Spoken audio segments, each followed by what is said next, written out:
Hello friends, welcome to our channel.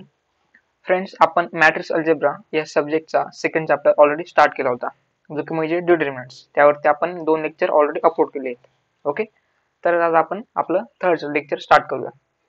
तर question आहे आपल्याकडे, find the determinant by row reduction to equivalent form.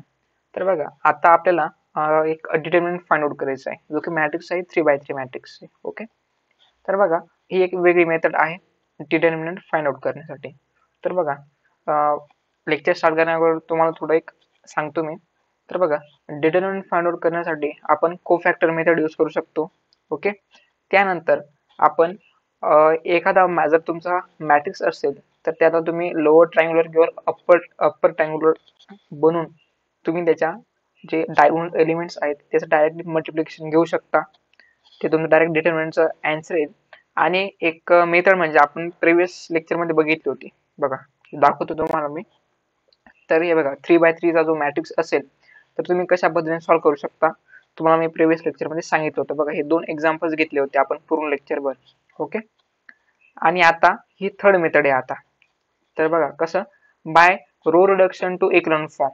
Find the determinant by row reduction to equivalent form. तर बघा, एक given matrix दिलेला आहे, त्याचे एलिमेंट्स आहेत 1 5 -3 3 -3 3 2 13 आणि -7. ओके, तर आपल्याला डिटर्मिनंट फाइंड आउट करायचे आहे. तर कशा पद्धतीने, पहिले आपल्याला काय करायचं आहे, row reduction to equivalent form, म्हणजे त्याच्या रोजचं रिडक्शन करून त्याला पहिल्यांदा रो इक्वलंट फॉर्म मध्ये कन्वर्ट करायचं आहे आणि त्यानंतर डिटर्मिनंट फाइंड आउट करायचं आहे. ओके, तर बघूयात कसं करू शकतो आपण. हे बघा, मी तुम्हाला ॲरोज नुसार इथे दाखवलेलं आहे की हे जे एलिमेंट्स आहेत, जे सर्कल केलेले जे एलिमेंट्स आहेत, त्यांना तुम्ही कशा पद्धतीने त्यांना काय करायचंय, 0 बनवायचंय. ओके, इक्वलंट फॉर्म म्हणजे काय असतो तुम्हाला माहितच आहे, तर एकदा परत सांगतो मी. इक्वलंट फॉर्म म्हणजे काय, जो पहिला एलिमेंट असतो हा काय असतो, तुमचा पिव्होट एलिमेंट असतो. पिव्होट एलिमेंट काय आहे, ते तुमचा 1 आहे. ओके, हा 1 आहे. तर पिव्होट एलिमेंटच्या खालचे जे दोघे एलिमेंट्स असतात, ओके, दोघं जे एलिमेंट्स आहेत त्यांना आपल्याला काय करायचंय, 0 बनवायचे. ओके, त्यानंतर हे सर्व झाल्याच्या नंतर ते दोघांना 0 करायचे. त्यानंतर आता ओके, बघा, एक ऑपरेशन मी तुम्हाला सांगतोच थोड्या वेळात, पण एक इक्वलंट फॉर्म म्हणजे काय हे सांगतो तुम्हाला थोडक्यात. ओके, तर बघा, आपण पर्टिक्युलर काही ऑपरेशन्स केले आणि ह्या दोघं एलिमेंट्सला 0 बनवलं. ओके, त्यानंतर हा जो सेकंड कॉलम आहे त्याच्यात काय पिव्होट एलिमेंट कोणता आहे, कोणता एलिमेंट पिव्होट आहे. ओके, तर इथे पिव्होट एलिमेंट काय आहे तुमचा, हा -18 हा जो काय पिव्होट एलिमेंट आहे. ओके, डायगोनल एलिमेंट्स येतात ना सरळ, तर हा इथे एलिमेंट येतो, तो -18 आहे. त्याला त्याच्या खालचा जो एलिमेंट्स आहे जो की तुमचा काय, हा 3, त्याला काय बनवायचे, 0 बनवायचे. तर त्याला 0 बनवलं तर काय असतो तुमचा रो इक्वलंट फॉर्म मध्ये तुमचा मॅट्रिक्स कन्वर्ट झालेला आहे. ओके, या पद्धतीने इक्वलंट फॉर्म असतो. तर बघूयात आपण की हे जे एक्झाम्पल आहे मॅट्रिक्स ए, त्याचं डिटर्मिनंट कसं काय फाइंड आउट करायचं बघूयात आता, by row reduction to equivalent form. तर स्टार्ट करूया. तर बघा, फर्स्ट आपण जसं की तुम्हाला सांगितलं, हा जो मॅट्रिक्स आहे याला काय इक्वलंट फॉर्म मध्ये कन्वर्ट करायचं आहे. ओके, तर त्यासाठी हे जे 1 हा जो पिव्होट एलिमेंट आहे त्याच्या खालचे दोघं एलिमेंट्स जे आहेत 3 आणि 2 या दोघांना काय करायचे, 0 करायचे. ओके, तर 0 कसं काय करणार, काय पर्टिक्युलर ऑपरेशन यूज करणार आपण. तर ऑपरेशन्स कोणते बघा, पहिले आपण हा जो 3 आहे याला 0 बनवूया. त्याला 0 बनवण्यासाठी आता आपण काय ऑपरेशन यूज करू शकता, काय इथे दाखवलेलं बघा मी, काय R2 - 3R1. कसं तुम्ही म्हणू शकता, म्हणणार की डायरेक्टली कसं काय आपण हे ऑपरेशन यूज करणार आणि डायरेक्ट 0 बनवणार. तर बघा कसं काय, आता आता हा जो तुमचा एलिमेंट आहे 3, ओके, त्याची जी पोझिशन आहे ती काय सेकंड रो मध्ये येतो, म्हणजे काय R2 येईल. ओके, तर त्याला 0 बनवायचंय. तर तो 0 केव्हा होईल, तर बघा, हा तुमचा 3 आहे. सपोज आपण फर्स्ट रोचा एलिमेंट जो की हा 1 आहे, ओके, त्याला जर तुम्ही 3 ने मल्टिप्लाय कराल, ओके, आणि R2 - 3R1 जर करणार तुम्ही, सॉल्व जेव्हा करणार तुम्ही R2 - 3R1, तर येणारा आन्सर तुमचा 0 येईल. ओके, त्यानंतर 3 जो एलिमेंट आहे त्याला तर आपण 0 केलं. आता हा जो 2 आहे त्याला 0 करायचं आहे. त्यासाठी आपण ऑपरेशन काय यूज करणार, तर तुम्ही हे जे स्टेप्स आहेत ना ते वेगवेगळं दाखवूनही तुम्ही करू शकता, पण मी डायरेक्ट एकाच मॅट्रिक्स मध्ये घेतलेले दोघं ऑपरेशन्स. तर बघा काय तुमचा हा R3 आहे, हा जो 2 आहे कुठे R3 पोझिशनला आहे म्हणजे थर्ड रो मध्ये येतो. तर त्याला 0 करायचे, तर त्याला 0 करण्यासाठी आपण काय करणार आता R3 नंबरला येतो हा जो 2 आहे. ओके 2 मायनस काय करणार 2 मायनस हा जो 1 एलिमेंट आहे त्याला 2 ने मल्टिप्लाय कराल म्हणजे काय येईल 2 मायनस 2 आन्सर काय येईल तुमचं 0 आहे. ओके जसं की तुम्ही दाखवू शकता इथे R3 मायनस 2R1. ओके त्यानंतर 2 ला 0 केल्यानंतर आता आपल्याला काय 13 ला काय 13 जो आहे नाही 13 नाही येणार सॉरी, फक्त एक पोझिशन दाखवली तुम्हाला मी, इथे जो एलिमेंट असणार आहे त्याला 0 बनवायची, 13 ला नाही करू शकत तुम्ही. आता हे ऑपरेशन्स केल्यानंतर येणार आउटपुट हे आलेले आहे, आता हा मॅट्रिक्स आलेला आहे. ओके तर त्यातला पिव्होट एलिमेंट कोणता आहे तुमचा -18 हा. ओके -18 हा पिव्होट एलिमेंट आहे. तर त्याच्या खाली काय तुमचा हा 3 आहे, 3 ला काय बनवायचे तुम्हाला 0 बनवायचे. ओके पण त्या अगोदर तुम्ही 3 ला 0 बनवू शकता डायरेक्टली ऑपरेशन यूज करून, पण एक सोपं करण्यासाठी तुम्ही काय करू शकता take C common from second row. ही जी सेकंड रो आहे तुमची, ओके ही काय तुमची सेकंड रो आहे, तर त्यातनं आपण 6 कॉमन काढू. सपोज आपण हा 6 कॉमन बाहेर काढला तर इथे काय होतं तुमचा 18 मधून जर तुम्ही 6 कॉमन घेतला तर काय तुमचा 3 येईल, त्याला मायनस साइन म्हणून -3. आणि 12 मधून जर तुम्ही 6 कॉमन घेतला तर 2 उरेल.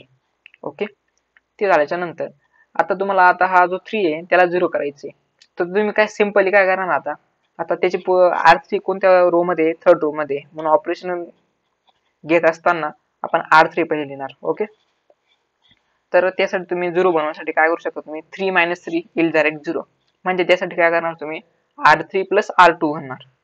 ओके म्हणजे काय 3 + -3 - 3 = 0 आलं तुमचा 0. बर आता आपण जो तुमचा ए जो मॅट्रिक्स होता त्याला आपण रो इक्विव्हॅलेंट फॉर्म मध्ये कन्वर्ट केले. ओके तर त्यानंतर सिम्पली त्याचा डिटर्मिनंट फाइंड आउट करण्यासाठी आपण काय घेणार होता, जे डायगोनलचे एलिमेंट्स आहेत कोणते 1 -3 आणि 1 हे डायरेक्ट मल्टिप्लिकेशन घेऊन टाकणार आता आपण. ओके तर काय घेतलं मल्टिप्लिकेशन 1 × -3 × 1, पण मात्र लक्षात घ्या अजून आपण इथं काय घेतला होता 6 कॉमन घेतलेला होता सेकंड रो मधून इथून. ओके तो 6 पण यांना मल्टिप्लाय होईल. ओके तर मग आन्सर काय येईल तुमचं 6 × -3 येईल, 6 × -3 काय येईल -18. ओके असं एकदम ही थोडी मेथड आपली आधीची जी मेथड होती प्रिव्हियस वाली ही तर सोपीच होती, पण मात्र तुमच्या क्वेश्चन मध्ये जे गिवन असेल त्या पद्धतीने तुम्हाला सॉल्व्ह करावं लागेल. ओके तर तुम्ही बघू शकता या पद्धतीने आपण डिटर्मिनंट फाइंड आउट केलं. By which method, by row reduction to equivalent form. Okay तर एक सेकंड एक्झाम्पल इथं बघूयात आता आपण. तर बघा आता हा काय तुमचा बी मॅट्रिक्स आहे, आणि एक गोष्ट लक्षात घ्या जी प्रिव्हियस मेथड होती प्रिव्हियस लेक्चर मध्ये आपण बघितली होती, तर त्याच्यात काय होतं फक्त 3x3 मॅट्रिक्सला ऍप्लिकेबल होती ती मेथड, पण मात्र ही तसं काही नाही, ही तुम्ही हायर ऑर्डर साठी यूज करू शकता. बघा हा जो मॅट्रिक्स आहे हा काय 4x4 ऑर्डरचा मॅट्रिक्स आहे, तरी तुम्ही या मॅट्रिक्स मध्ये ही मेथड यूज करू शकता. ओके तर मग बघूयात आता. तर बघा फर्स्ट आपण तुम्हाला जसं की सांगितलं हा जो 1 आहे हा तुमचा पिव्होट एलिमेंट आहे, इथे त्याच्या खालचे जे तिघ एलिमेंट्स आहेत त्यांना 0 बनवायचं आपल्याला. ओके तर 0 बनवण्यासाठी तुम्ही हे ऑपरेशन्स करू शकता, जसं की मी तुम्हाला इथे स्क्रीनवरती दिसत असेल तुम्हाला. तर हे डायरेक्ट तोंडी पाडता नाही करू शकत ना, तुम्ही कोणतं एक्झाम्पल येऊ शकतं त्यासाठी काय करणार तुम्ही, तुम्हाला जसं सांगितलं मी तुम्ही बघा की तुमचा एलिमेंट काय आहे आणि त्याला आपण काय ऑपरेशन बनवू शकतो जेणेकरून तो 0 होईल. तर बघा आता मी काय ऑपरेशन यूज केलं, हा तुमचा -2 आहे. ओके तर मी काय डोकं लावलं की आता हा तुमचा -2 आहे. ओके तर आपण काय करू शकतो आता हा R1 चा एलिमेंट काय हा तुमचा 1 आहे. ओके 1 ला जर तुम्ही 2 ने मल्टिप्लाय केलं ओके तर काय तुमचं 2 येईल. ओके आणि आता हा ऑलरेडी मायनस आहे तर त्या दोघांची ऍडिशन गेली तर काय येईल -2 + 2 काय येईल तुमचा आन्सर 0. ओके म्हणजे काय R2 + 2 R1 करू शकता तुम्ही, हे ऑपरेशन अप्लाय करू शकता आणि ते ऑपरेशन पूर्ण तुमच्या रोला अप्लाय करायचं बरं का. ओके फक्त 0 आला म्हणून सोडायचं नाही, तर पुढचे जेवढे एलिमेंट्स आहेत त्या रो मधले त्या सर्वांना हे ऑपरेशन अप्लाय करायचंय बरं का. ओके तर मी प्रिव्हियस एक्झाम्पल मध्ये तुम्हाला तसं सांगितलं नाही वाटतं. तर तुम्ही काय करायचं, हे पूर्ण जे रो आहे ना त्यातील सर्व एलिमेंट्सला तुम्हाला काय अप्लाय करायचं आहे ऑपरेशन. ओके, आणि कोणत्या रोला आपलं अप्लाय करायचं ऑपरेशन, त्यासाठी काय ज्या रो मध्ये तुम्हाला अप्लाय करायचे पर्टिक्युलर ऑपरेशन ती रो तुम्ही फर्स्ट अपॉन लिहिणार. ओके, फर्स्ट ती रो लिहायची तुम्हाला. तर बघा सेम 3 ला 0 करण्यासाठी हे ऑपरेशन यूज करा तुम्ही, आणि 1 ला 0 करण्यासाठी हे ऑपरेशन यूज करा, किंवा दुसरं एखादं ऑपरेशन यूज करा, पण मात्र तुम्हाला काय 0 बनवायचं आहे. ओके, मॅथ्स असा सब्जेक्ट आहे ज्यात तुम्ही पाठ करू शकत नाही ना की हे ऑपरेशन करायचे, त्यासाठी फक्त समजून घेणं खूप महत्वाचं आहे. म्हणून तुम्हाला मी फक्त समजून देतोय की स्टेप्स कशा कशा करायच्या आहेत तुम्हाला डिटर्मिनंट फाइंड आउट करण्यासाठी. ओके, आता पेपरमध्ये हेच एक्झाम्पल असं नाही ना, म्हणून तुम्हाला मी सांगतोय फक्त की कोणत्या स्टेपने तुम्ही ह्या स्टेप्स फॉलो करा. ओके, आणि जे तुमचं आन्सर येईल. ओके, आता हे जे तिघे एलिमेंट्स आहेत त्यांना तुम्ही 0 केलं. त्यानंतर हा जो 1 आहे हा पिव्होट एलिमेंट आहे, तर त्याच्या खालचे हे दोघं एलिमेंट्सला काय करायचं आहे 0 बनवायचं आपल्याला. तर तुम्ही त्यासाठी हे ऑपरेशन यूज कराल, किंवा तुमच्या पद्धतीने ऑपरेशन यूज करा जे असेल ते. हे दोघे एलिमेंट 0 केले की त्यानंतर इथे तुमचा पिव्होट एलिमेंट काय आहे, तुमचा हा 30 हा तुमचा पिव्होट एलिमेंट आहे. ओके, त्या खालचा जो एलिमेंट आहे हा 30 याला काय करायचं तुम्हाला 0 बनवायचे. तर तुम्ही ऑपरेशन यूज करा पर्टिक्युलर. त्यानंतर यूज केल्याच्या नंतर खालचे सर्व एलिमेंट्स काय झाले तुमचे 0 झाले. म्हणून आता तुम्ही काय करू शकता, डायरेक्ट डायगोनलचे जेवढे एलिमेंट्स आहेत ना बघू शकता तुम्ही, इथे मी मेन्शन केले 1 1 30 आणि 0, हे चारही एलिमेंट्स आहेत ना यांचं काय घ्यायचंय मल्टिप्लिकेशन घेऊन टाकायचे. बघा 1 into 1 into 30 into 0. बघा आता तुम्ही बघू शकता 0 ने तुम्ही कोणत्या एलिमेंट्सला मल्टिप्लाय करा, कोणत्याही नंबरला तुम्ही 0 ने मल्टिप्लाय करा, आन्सर काय येईल 0 येईल. तर determinant of matrix B is 0. Okay, एकदम सिंपल असे ही मेथड होती. तर आता आपण नेक्स्ट एक्झाम्पल बघूयात. तर बघा 1 मिनिट, आपला क्वेश्चन काय, combine the methods of row reduction and cofactor expansions to compute the determinants of given matrix. तर बघा क्वेश्चन मध्ये काय सांगितले, तुम्ही जे रो रिडक्शन जे ऑपरेशन यूज करता, ओके, रोला जसं की तुम्ही रिड्यूस करता आणि कोफॅक्टर एक्सपान्शन यूज करता. ओके, हे दोघं तुम्ही काय करा एकत्र करा आणि एक पर्टिक्युलर जो मॅट्रिक्स दिलेला आहे त्याचं डिटर्मिनंट फाइंड आउट करा. तर बघा कसं करू शकतो आता आपण. ओके, तर लेट्स स्टार्ट. तर त्यासाठी बघा फर्स्ट आपण काय करणार, आपण रो रिड्यूस करणार. म्हणजे काय करणार तुम्ही रोला रिड्यूस करा. आता तुम्ही 0 करा. आता 3 च्या खालचे जेवढे एलिमेंट्स आहेत ना त्यांना 0 बनवा. रो रिड्यूस म्हणजे कसं, एक प्रकार तुम्ही रो इक्लोन फॉर्म मध्ये कन्वर्ट करा. ओके, रो इक्लोन फॉर्म मध्ये काय करा तुम्ही रोला रिड्यूस करता ना, तर म्हणून मग तिथे काय मेन्शन केलेलं रो रिड्यूस्ड. म्हणजे तुम्हाला असं क्वेश्चन्स हे डायरेक्टली सांगत ना ते की हे यूज करा वगैरे, असं फिरून देखील क्वेश्चन्स विचारू शकतात तुम्हाला. ओके, म्हणजे कन्फ्युजन क्रिएट होईल तुम्हाला. तर रोला काय करायचं आहे रिड्यूस करायचं आहे. तर मग आता आपण काय करणार रो इक्लोन फॉर्म मध्ये कन्वर्ट करणार सर्वात पहिल्यांदा. तर 3 च्या खालचे जेवढे एलिमेंट्स आहेत ना त्यांना आपण 0 बनवायचे. त्यासाठी तुम्ही पर्टिक्युलर ऑपरेशन यूज करणार. त्यानंतर पुढे हे ऑपरेशन यूज केल्यानंतर तुम्हाला हे आउटपुट मिळेल. तर पिव्होट एलिमेंट इथे काय आहे -4 आहे. तर -4 च्या खालचे जे दोघं एलिमेंट्स आहेत त्यांना 0 बनवायचे. एक तो ऑलरेडी 0 आहे, म्हणून फक्त हा जो 8 आहे त्याला 0 बनवा आधी. त्यासाठी एक ऑपरेशन यूज करा. ओके, त्याला आपण 0 केलं. त्यानंतर हा जो 2 आहे ना हा मध्ये येतोय, यालाही 0 करा, कारण की पिव्होट एलिमेंट काय आहे तुमचा -2 आहे. ओके, त्या खालचा एलिमेंट म्हणजे काय 2, हा 0 करा तुम्ही. ओके, 0 बनवल्याच्या नंतर आता काय आहेत डायरेक्ट डायगोनल एलिमेंटचं काय घ्यायचंय मल्टिप्लिकेशन घ्यायचंय का नाही. तर आता काय करा तुम्ही, असं आपण प्रिव्हियस स्टेप मध्ये करत आलो होतो. ओके, तर इथे काय करायचंय कोफॅक्टर एक्सपान्शन यूज करायचंय. ओके, क्वेश्चन्स सॉल्व्ह करण्या एक्झाम्पल सॉल्व्ह करण्या अगोदर त्याला क्वेश्चन काय दिलेलं आहे म्हणजे कोणती स्टेप यूज करायचे ती नेहमी बघत चला. ओके, तर मग बघा त्यानंतर काय करायचंय कोफॅक्टर एक्सपान्शन यूज करायचे. तर कसं करणार बघा. आता मी काय घेतलेलं अकॉर्डिंग टू फर्स्ट कॉलम. कोफॅक्टर म्हणजे तुम्हाला माहिती आहे ना, जसं की आपण 3x3 मॅट्रिक्सला फर्स्ट रोच्या अकॉर्डिंग सॉल्व्ह करत होतो ना त्याच पद्धतीने. तर बघा आता तुम्ही म्हणशाल की आपण डायरेक्टली सॉल्व्ह करू शकलो असतो, बघा त्यामागचं एवढं रिड्यूस करण्याचं त्यामागचं कारण होतं की बघा आता तुम्ही जास्त झिरो कसे कोणत्या याच्यात दिसत आहेत, कोणत्या कॉलम मध्ये किंवा कोणत्या रो मध्ये दिसत आहेत, फर्स्ट कॉलम मध्ये आणि फोर्थ रो मध्ये. म्हणजे का बघा, जर तुम्ही हा जो 3 घेतला ना, बाकी एलिमेंट्स काय झिरो आहेत, म्हणजे तुम्हाला सॉल्व्ह करण्याची गरज येणार नाही ना. तर बघा, तर आपण मी घेतलं समजा फर्स्ट कॉलमच्या अकॉर्डिंग घेतला, according to first column. According to first column म्हणजे काय, आता हा फर्स्ट आता 3 आहे. ओके, तर तुम्ही काय करणार, त्याची फर्स्ट रो आणि फर्स्ट कॉलम काय करणार, स्किप करणार. आणि राहिलेले जेवढे जे एलिमेंट्स आहेत ते डिटर्मिनंट एका मॅट्रिक्सच्या फॉर्म मध्ये घेतले तुम्ही. म्हणजे कोणते, -4 +4 -2 0 -2 -3 0 0 -2 घेतले इथे. ओके, तर पुढे त्यासाठी आता 3 घेतले अकॉर्डिंग, आता 3 घेतला होता आपण, म्हणून काय first row first column skip केली. आता तुम्ही 0 घेणार म्हणजे काय, सेकंड रो आणि फर्स्ट कॉलम स्किप करणार. ओके, पण मात्र एवढं करण्याची गरज आहे का, नाही. तर तुम्ही हे बघा, खालच्या तिघ एलिमेंट्स काय 0 आहेत, 0 ने तुम्ही कशालाही मल्टिप्लाय करा, येणारा आन्सर 0 येणार आहे, म्हणून तुम्ही दाखवू नका. ओके, डायरेक्ट आपण -0 + जे काही असेल ना पर्टिक्युलर, ते डायरेक्ट 0 येईल पुढचं. तर बघा, आता हा 3 तुमचा बाहेर मल्टिप्लाय राहील. तर हा काय झाला, तुमचा 3x3 मॅट्रिक्स आहे. तर तो सॉल्व्ह करण्यासाठी आपण काय करणार आता, अकॉर्डिंग टू फर्स्ट रो, म्हणजे जसं की आपण काय सॉल्व्ह करत आलेलो आहे 3x3 मॅट्रिक्स.